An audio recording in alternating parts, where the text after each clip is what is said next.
Well, we're here with Bob Layton, right? Yeah. And you drew all the Iron Men. Well, I was a Original. co-writer and artist on the original Iron Man, which the movies are based. Right. Yes. And so what is it like seeing your creations up there on the big screen? Well, it's pretty cool, I gotta say. You know, it's like it's kind of a kind of a buzz when you see the stuff that I've drawn for years suddenly come to life like that. You know. You can imagine. Yeah. When did you start drawing in your life?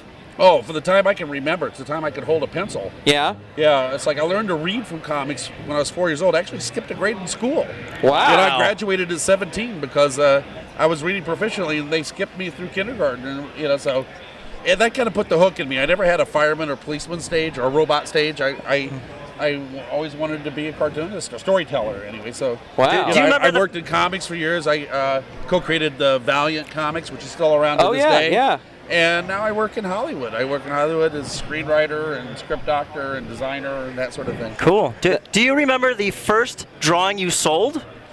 Wow, no. Because my very first job I did was an anthology horror series at Charlton Comics, a little company in Derby, Connecticut.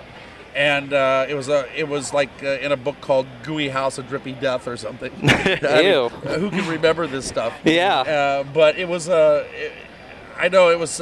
I couldn't believe that I was actually doing anything in comics and getting paid for it. So, right. You know, it was an amazing sort of journey for me. But I started really young too. I mean, I got my first professional work when I was like 19 years old. Wow. So as you can tell, I've been at it a long time. Yeah. You know, guys. Well, I think that's a good story for kids. If they can learn to read from comic books. I think a lot of times they don't understand That's that. what people don't understand, the power of the medium. Yeah. You know, Yeah. that it's important. It can be a great learning tool as well as being entertainment. And, you know, I got to be honest with you. Wouldn't you rather read a story about Ultron than Dick and Jane went up a hill there, robot guys? Yeah. Yeah, Right? I You know would what I'm saying? definitely agree. Yeah, that would most That's suit what I'm me. saying. A lot of times kids are bored with the material they're given to read, but like, what's not cool about Spider-Man or Iron Man, right? Exactly. So, hey, anything that gets them to read is definitely worth pursuing. What's the biggest tip you would give to somebody if they wanted to learn how to draw? What's like if they're just starting out, what would you tell them? Don't look at comic books to learn how to draw. Look Wow. at real life. Oh. And then adapt that, because got to remember, what you see on the page is somebody's two-dimensional interpretations of 3 dimensions, Wow. right? Yeah. So how could you could learn to make Chinese or Japanese caricatures, right? Characters. Yeah. But you don't know what they mean. Right. Right, yeah. It's the same thing. You can copy it by rote, but you really have to know what those symbols mean in order for them to take life. So you need And- to develop your own perspective. Right. So learn from life and interpret that into a two-dimensional form.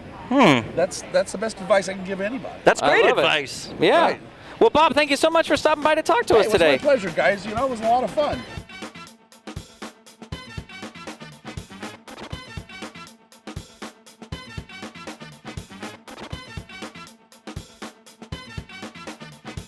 He was excited to see Age of Ultron because of Ultron. If that Right. gives you any sort of information. I was excited about it because I get royalties. Oh, there we go. nice. Yeah. Excellent. Stay tuned. We'll be right back.